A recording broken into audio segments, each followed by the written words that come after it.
Lai Ching-te secara resmi mengambil alih jabatan Presiden ROC ke-16 pada tanggal 20 Mei. Dari anak seorang penambang yang meninggal pada usia muda hingga seorang profesor kedokteran, ia melewati jajaran jabatan legislator, wali kota Tainan, dan wakil presiden.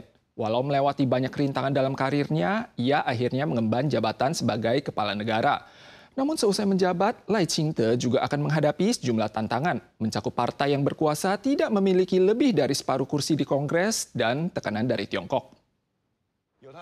Cuplikan klip memperlihatkan Presiden Tsai Ing-wen menyerahkan kunci mobil kepada Lai Ching-te sambil memberikan pengakuan kepada Lai dan Xiao Bi-kim, serta percaya bahwa mereka akan mengemudi lebih baik dari dirinya.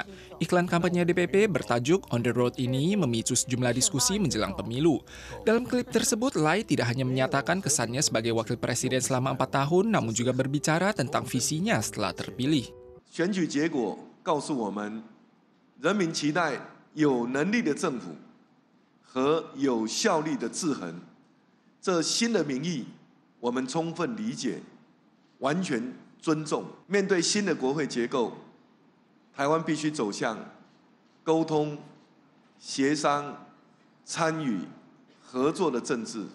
Ayah Lai Ching-te meninggal pada usia muda. Ibunya bekerja sebagai seorang tukang di luar area penambangan demi membesarkan keluarga beranggotakan 6 orang anak.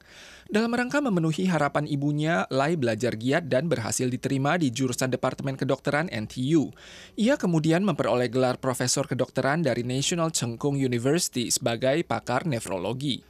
Lai tidak segan-segan membahas dukungannya terhadap kemerdekaan Taiwan. Oleh sebab itu, ia juga dikenal sebagai penerus paham kemerdekaan Taiwan. Banyak orang dari partai DPP menggambarkan kepribadian Lai yang hampir tidak memiliki ruang untuk kompromi. Guna memprotes keterlibatan suap dalam pemilihan wali kota Tainan, Liu Chunqiao, ia sempat menolak masuk parlemen selama 232 hari dan bahkan dimakzulkan oleh Yuan pengawas.